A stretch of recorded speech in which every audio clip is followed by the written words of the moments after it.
Hi, folks. This is Eric Greenberg. I'm trying to focus on more podcasting, and I'm working with an old friend of mine named Jeremy, who's going to be doing some of the editing for me. So I'll ask your forgiveness if this is still a little bit low tech, a little bit clunky. I'm just working on things.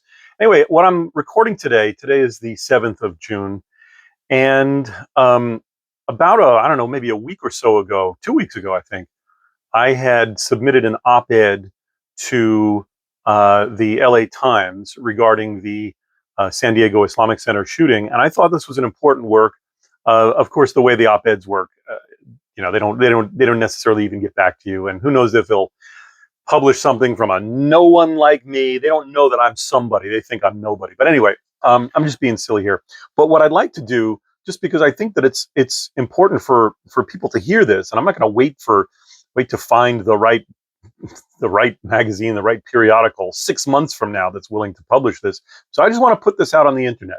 This is like 1,100 word piece, and I call it "If the Devil Exists Right Now, He's Smiling." Okay. The actual headline itself was "The Devil is Happy About the San Diego Mosque Shooting." That is the title of the piece. So I'm going to read it to you, and I'm going to make this available electronically for you, whether it's Substack or Medium or whatever. If the devil exists right now, he's smiling. Even as a theologian, I don't know if the devil exists. But if he does, as many people of faith believe, he's very happy right now about our continued divisions as a human race, our continued failures of leadership, and perhaps most of all about the recent San Diego mosque shooting. It's all part of his plan. Numerous recent articles have been published linking the shooting with various trajectories of radicalization of young conservative men. These provide only a fraction of the story. The 1937 French war film, The Grand Illusion, and please see it, it's very important, it's a really amazing film, and it's stuck with me over these decades. The Grand Illusion suggests that there is more in common between people of the same socioeconomic classes, but different countries, than between those countrymen of different classes. You get what I'm saying? People of the same classes but different country have more in common with each other than they have with their own countrymen if they are in different classes. This fact has been exploited by the dominant and hegemonic classes for centuries. Hegemonic is one of those college words. Look it up. You'll need to know it. Our national and global leaders have perpetuated a sense of division in our country to perpetually stymie us from challenging the growing authoritarian trends. While we are kept divided, the ruling classes, whose ethnicities and religions often transcend the divisions that they are attempting to impose upon us, they are kept fat and happy. Nothing wrong with being fat, nothing wrong with being happy. Fat and happy, I don't know. Metaphorically, that's a deadly combination. I'm speaking metaphors here. The global elites benefit financially and politically from keeping the common people of the US and any of our traditional adversaries in a perpetual state of mutual hatred. Big corporations and their scions of wealth and power benefit the most from ensuring that if the average conservative white Christian no longer hates the Jew as the other, then at least he should hate the Muslim as equally odious and antithetical to Western, Christian, democratic culture and ideals. And so while Trump and his cronies alternately make friends with the Saudi royal family, or Putin, or Kim Jong-un, under a thin veneer of diplomatic statecraft, it benefits the MAGA overlords and their ilk to continue to brainwash the American public into believing that it is the people of these countries who are our eternal and sworn enemies. And as they wage war after war after war on these other nations, killing more and more civilians, never resulting in any real regime change or improvement of conditions, we fail to recognize that our democracy is sinking further into realms of tyranny and authoritarianism. Our civil rights and constitutional protections are being rapidly eroded by a rapid-fire program of experiments in chaos that are persistently sold to an adoring voter base under a smokescreen of reassuring themes like pro-life, religious freedom, or Christian values.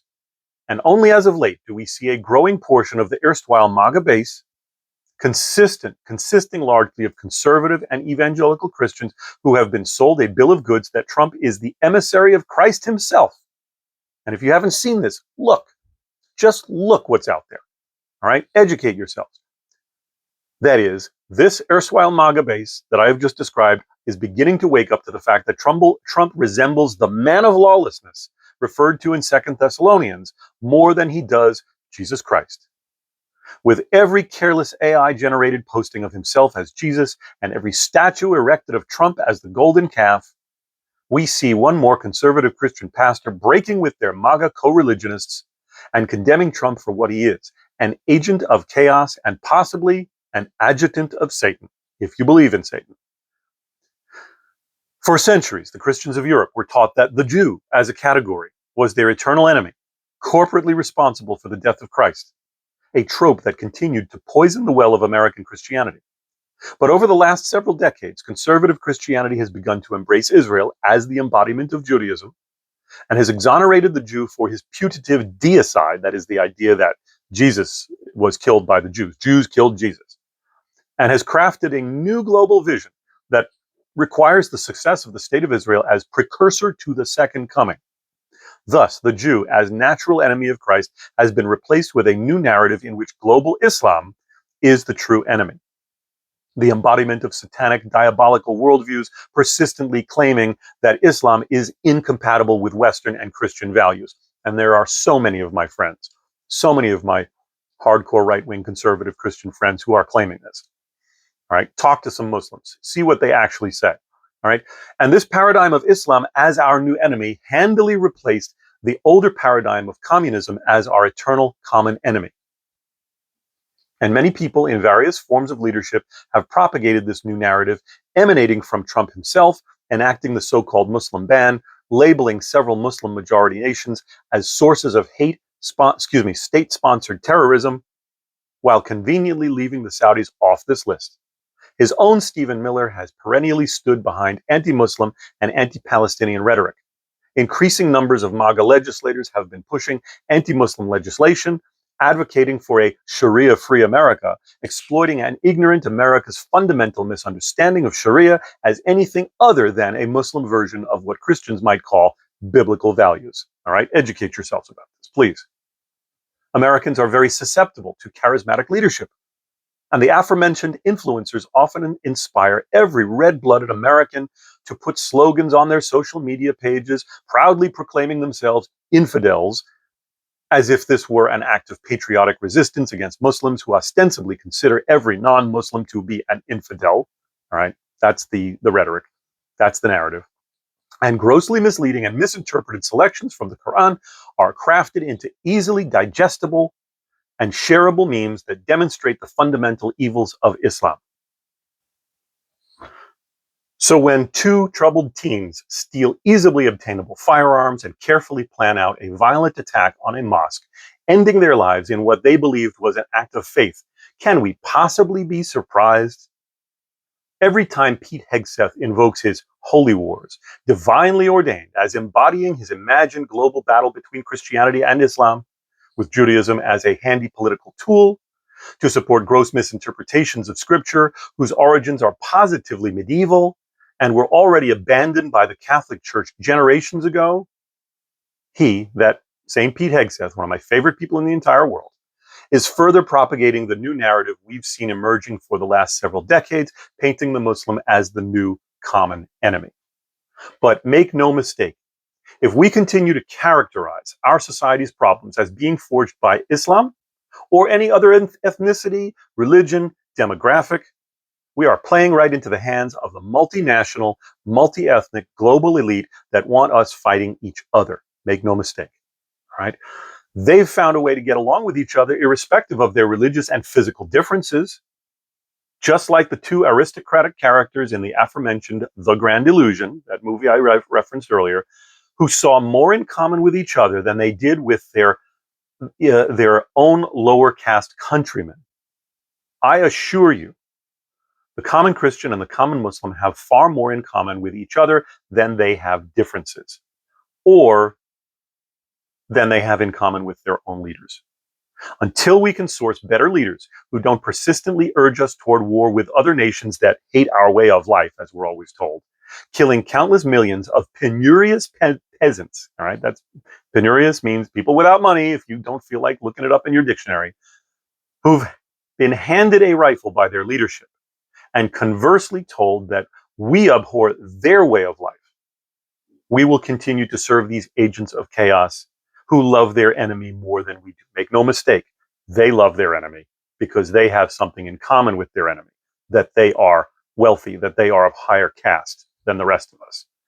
They have found a way to love the wealthy oligarchs of other countries while we are kept in perpetual patriotic ignorance, truly believing that our enemies are flesh and bone and not concepts like hatred itself. Until that time, I assure you, the devil is smiling. All right, so that's the op-ed article that did not get published. I don't know why. I'm not going to make up some kind of conspiracy theory about why they didn't publish it. I just think, they get a lot of these, and I'm just some nobody.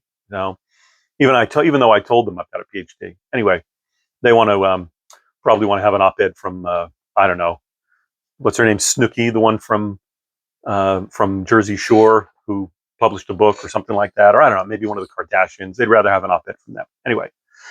So I'm going to be making more of these videos as time wears on. We'll get better tech. So, what you're looking at, these are the good old days, when I was low tech. But anyway, I hope that you'll support this. We're looking for a title. I'm thinking it'll probably be Dr. Eric, Professor of Power. Not that I necessarily have a PhD in power dynamics or sociology or anything like that, but hey, I'm a professor and I'm a power lifter, so why not call myself Professor of Power? Anyway, so yeah, so I hope you enjoy this video. I'm going to post this in a variety of different places, and stay tuned for more to come. Thank you, my friends. Stay critical.